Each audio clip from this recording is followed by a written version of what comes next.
Okay, we've got 12.6, Part 1, Simplifying Square Roots. Okay, so we're finding square roots. Everybody kind of knows how to do this on a calculator already. You go and turn it on, clear it out. The square root is right here above the squared key, so you're hitting second and the x squared key. 25 equals 5. Okay, so most of you guys can do that part. Square root of 30. Oh, but that one comes out a really long, yucky decimal, okay? And that happens for most square roots. Most square roots do not come out nice and pretty. Numbers like 25 are a perfect square. Okay, now we don't want to use a long decimal like that, so usually we round, and I'm going to say round to the nearest tenth, so 7 tells the 4 to round up to a 5, so we'll just call it 5.5. Okay, and 250, square root of 250, again, not a pretty decimal, 15.8, 1, blah, blah, blah, blah. The 1 tells the 8, stay the same. So 15.8. Square root of 2,500, if I programmed in, that would be 50. So we're used to getting a positive answer for our square roots, and that's what the calculator gives us. But actually, every number has a positive and a negative square root. Okay, so the square root of 25 is 5. However, it could also be a negative 5. All right, think about what square root means. It means that a number times itself would give me 25. So positive 5 times 5 clearly gives me 25. But also negative 5 times negative 5 would give me a positive 25.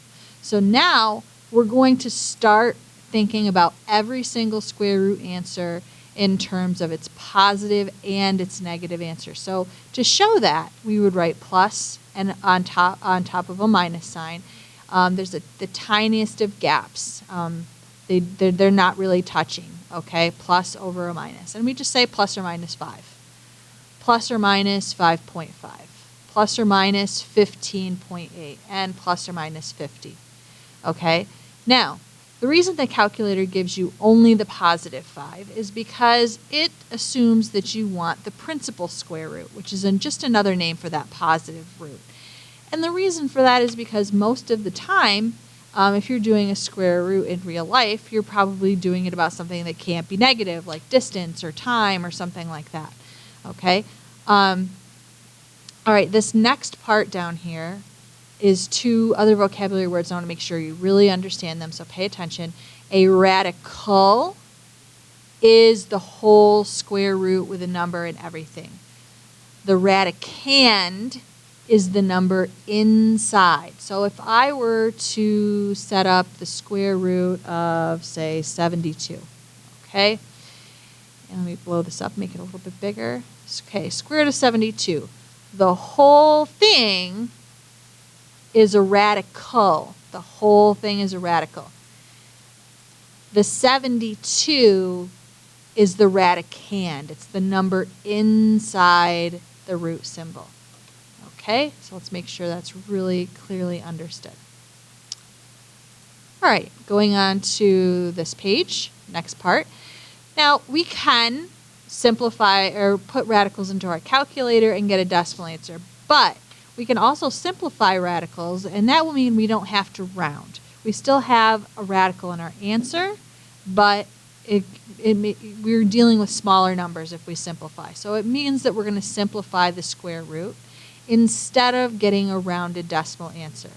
Now, what you have to do is find the largest perfect square that divides the radicand. So the star is here to remind me to say, hey, remember that list of perfect squares that we wrote out in class today? 1, 4, 9, 16, 25, and so on. All right, you better be working on memorizing those values, okay? It's a lot easier to know those, because what you're asking yourself right now is what's the largest number out of that list that I can divide 75 by.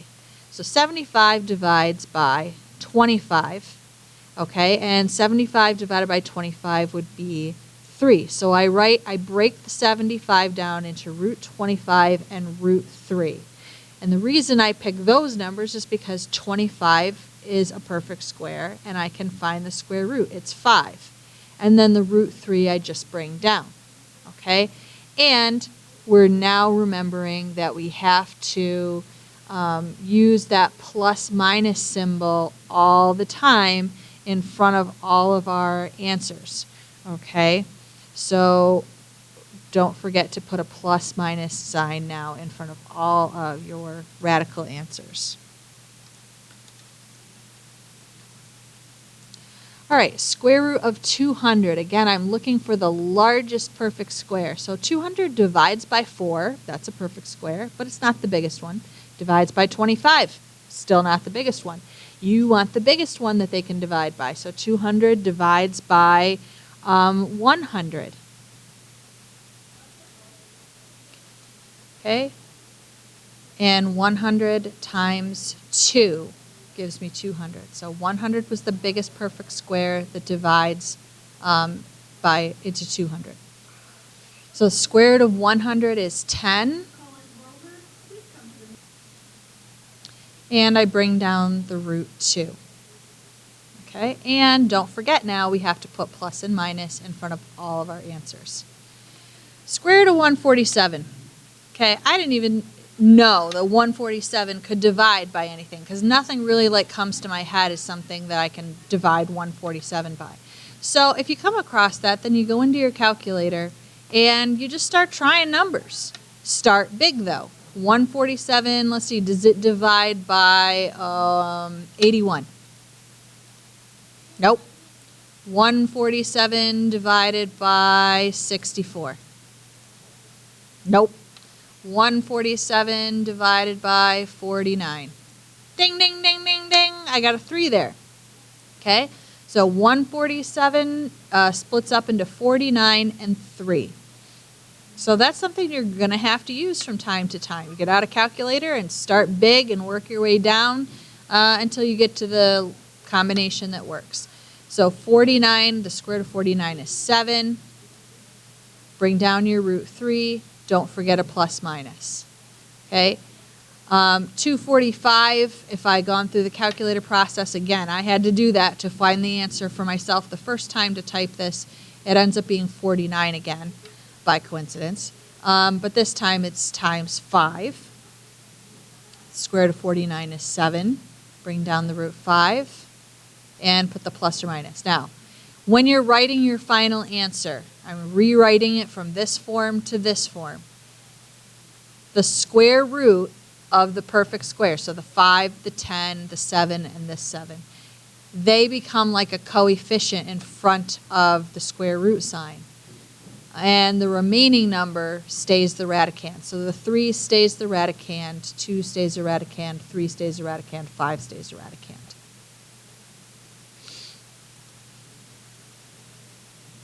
Okay, so a couple things to know. First of all, you cannot take the square root of a negative number, at least at this time. You don't know how to do it. I'm not teaching you how to do it in this unit. There's the bell. Okay, so we're not doing square roots of negative numbers. So if you see, it's not going to be on your homework, I don't think, but if you see any time in the future right now, square root of a negative, there's no real answer. The answer, in fact, is an imaginary number, which sounds like I made that up. I promise you I did not. Numbers like 30. All right, so 30, I would be trying to simplify that by dividing by our perfect squares. Well, it doesn't divide by 25. It doesn't divide by 16. It does not divide by 9. It does not divide by 4. Gosh, there's no perfect squares that 30 divides by. And if that's the case, then you just say cannot simplify. Okay? Or simplify. Cannot simplify. All right? Not every number can be simplified. Okay? Let's talk about homework for a second here. Okay, so here's your homework assignment, and you've got some vocab here. You got to do that in your textbook. Look stuff up in the chapter 12 area, 12.6 area, or look stuff up in your glossary. Fill that in. Okay, down here at the bottom, I want to look at this section down here. It actually spills onto the next page, 1 through 8, for this section. The direction says rewrite each radical by extracting all perfect squares. And that's what we were just doing. We were splitting up our radicals into 2, 1 perfect square, 1 not. Okay, but the first 3 problems are kind of weird because they are already in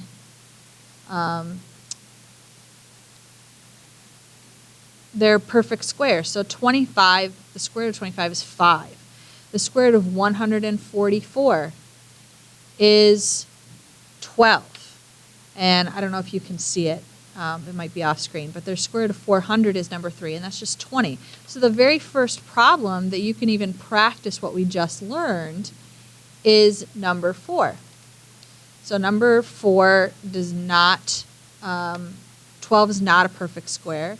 So I'm going to split it up into 2 that are, one of them is perfect squares. So a perfect square that divides into 12 would be 4 and 3. And don't forget a times sign in between them. That's very important. Okay, and square root of 4 would be 2 root 3.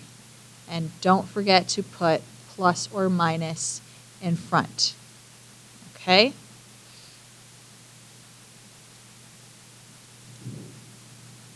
Nine through 14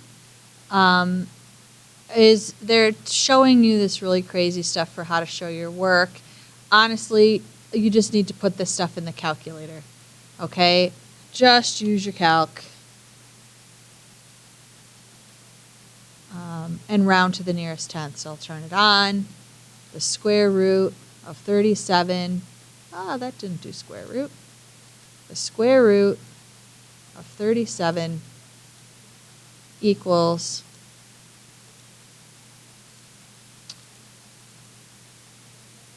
all right, and don't forget we're doing plus or minus. Let's see, 8 would tell the 0 to go up to 1, so plus or minus 6.1.